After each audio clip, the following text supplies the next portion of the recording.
아멘. 우리 함께 신앙 고백합니다. 나는 전능하신 아버지 하나님, 천지의 창조주를 믿습니다. 나는 그의 유일하신 아들 우리 주 예수 그리스도를 믿습니다. 그는 성령으로 잉태되어 동정녀 마리아에게 나시고 본디오 빌라도에게 고난을 받아 십자가에 못 박혀 죽으시고 장사된 지 사흘 만에 죽은 자 가운데서 다시 살아나셨으며 하늘에 오르시어 전능하신 아버지 하나님 우편에 앉아 계시다가 거기로부터 살아있는 자와 죽은 자를 심판으로 오십니다. 나는 성령을 믿으며 거룩한 공교회와 성도의 교제와 죄를 용서받는 것과 몸의 부활과 영생을 믿습니다. 아멘. 오늘 선포되어질 하나님의 말씀은 누가복음 22장 54절부터 62절까지 말씀을 교독하겠습니다. 누가복음 22장 54절부터 62절입니다. 장례 광고가 있습니다. 김효선 권사님, 김효숙 집사님의 친정어머니 되시는 고 정점순 집사님 발인 예배가 오늘 오전 5시 30분에 있습니다. 이천의료원 장례식장 매화 사무실에서 있습니다. 교회에서 새벽기도 끝나고 바로 출발하게 됩니다.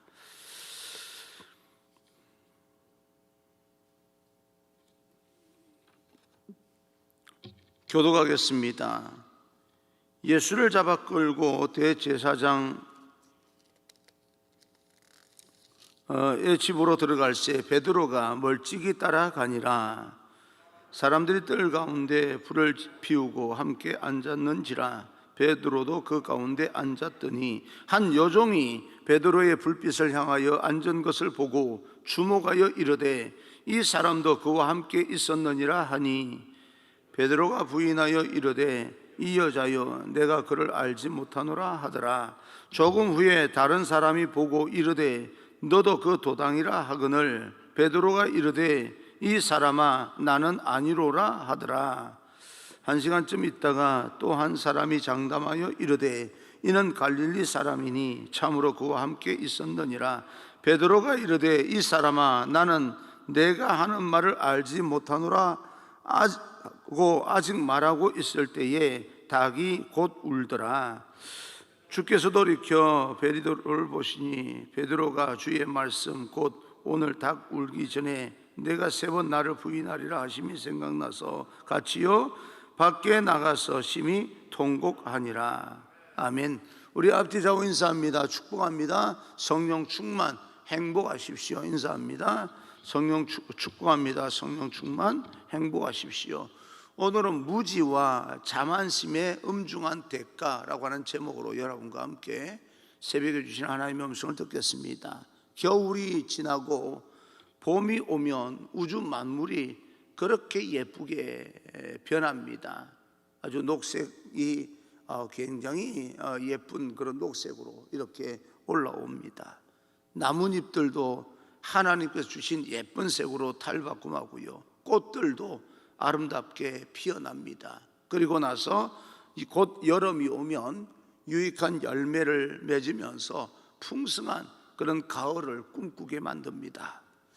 오늘 하나님의 말씀 가운데 우리들의 모든 인생이 그렇게 아름답게 변화될 수 있기를 간절히 소망합니다.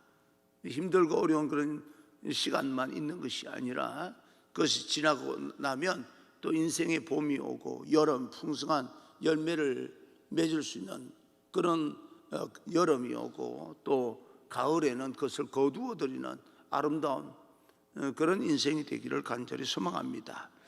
오늘 우리에게 주시는 하나님의 거룩한 이 변화의 말씀을 마음에 새기는 그런 시간이 되기를 간절히 소원합니다. 혹 여러분에게 피해가 있을까 싶어서 알고 있는 사실을 모른다라고 거짓말하는 경우가 여러분 그런 경험이 있을 겁니다.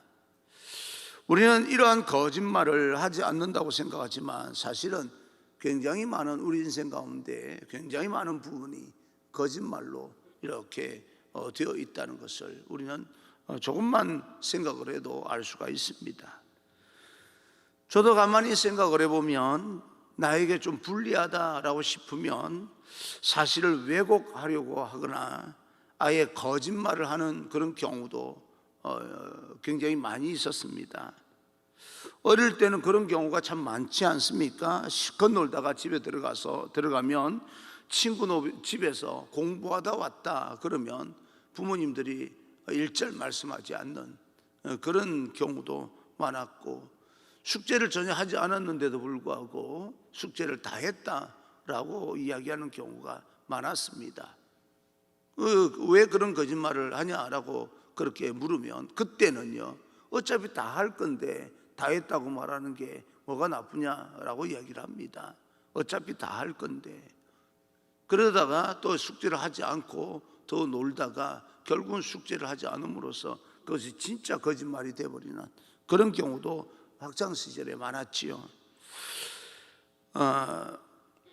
뭐 사실대로 말하면 혼날까봐 그렇게 거짓말을 하는 것이고, 또 미리 결과를 생각하고 미리 이야기를 했다가 결과가 나타나지 않아서 거짓말이 되는 그런 경우도 있습니다. 오늘 성경에서 베드로의 약한 모습을 보게 되는데 예수님을 모른다라고 부인을 하는 장면입니다. 56절 57절입니다. 한 요정이 베드로의 불빛을 향하여 앉은 것을 보고 주목하여 이르되 이 사람도 그와 함께 있었느니라 하니, 베드로가 부인하여 이르되 이 여자여 내가 그를 알지 못하노라 하더라. 베드로는 예수께서 붙잡혀 가자 처음에는 도망을 했고 그 다음에는 일찌감치 뒤쫓아갑니다.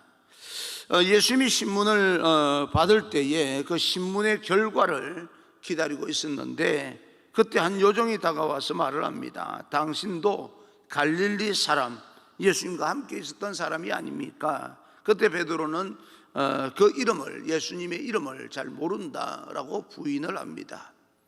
두 번째 맹세하여 모른다고 했고, 세 번째는 저주하면서 예수님을 모른다라고 부인을 합니다. 한 번도 아니라 세 번에 걸쳐서 점점 더 강하게 예수님을 모른다라고 부인을 합니다. 비겁한 모습이죠. 모두 주님을 버려도 나는 절대 주님을 버리지 않겠습니다 라고 고백했던 베드로였는데, 그 예수님이 죽음의 위기에 놓이자 그는 불리한 상황 속에서 자칫하면 자기의 생명에도 또 해를 당할까 그렇게 생각한 나머지 예수님을 완강하게 부인을 합니다. 예수님을 은 30에 팔았던 가룟 유다와 여기까지는 다른 점이 없습니다. 아니, 베드로는 예수님의 총애를 받았던 수제자였던 점을 감안하면 가룟 유다의 배신보다도 사실은 더 충격적인 겁니다. 근데 놀라운 사실은요, 하나님께서 결론적으로 이 약점이 많은 베드로를 하나님의 나라를 위해서 크게 사용했다라고 하는 겁니다. 약점이 많은 베드로가 예수님의 수제자였고 또 생명의 위협을 받아도 목숨을 걸고 복음을 전하는 그런 사람으로 거듭나게 됩니다. 그때 이제 3,000명이 하나님의 말씀을 전할 때 3,000명이 회개하며 주님께 돌아오는 사건도 일어나는 그런 놀라운 능력의 사람, 하늘의 사람으로 변화가 됩니다. 그는 어부 출신의 제자입니다. 오늘날로 말하면 공부한 적이 없는 무식한 사람입니다. 후에 그가 베드로전서, 베드로후서를 기록하기는 했지만 그것은 성령께서 인도하셨기 때문에 가능한 일이지, 베드로의 태생을 보게 되면 기적 같은 일입니다.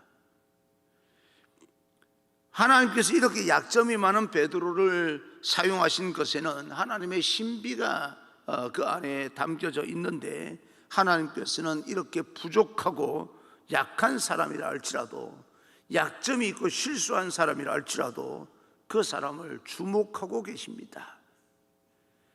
하나님은 약한 사람에게도 관심을 가질 뿐만 아니라 그를 사용하여서 강한 사람을 부끄럽게 만드는 그런 놀라운 능력을 그 안에 담으셔서 이 땅에서 하나님의 나라를 위해서 쓰임받게 만드는 분이 하나님이십니다. 하나님께서 오늘도 우리 한 사람 한 사람에게 주목하고 관심을 가지고 계신다, 그 사실이 믿어지기를 주님 이름으로 축원합니다. 사람은 누구에게나 약점이 있습니다. 저도 약점이 있고 여러분도 약점이 있지요. 그러나 그 약점을 어떻게 우리가 스스로 생각을 하고 어떻게 바라보고 어떻게 사용하고 하나님 앞에 어떻게 쓰임을 받느냐에 따라서 우리 인생은 전혀 다르게 달라질 수가 있습니다. 베드로는 예수님을 3번이나 부인했던 비겁한 모습의 사람이었지만 닭이 울었을 때 회개하고 하나님 앞에 나아갔던 사람입니다. 통곡하는 거죠.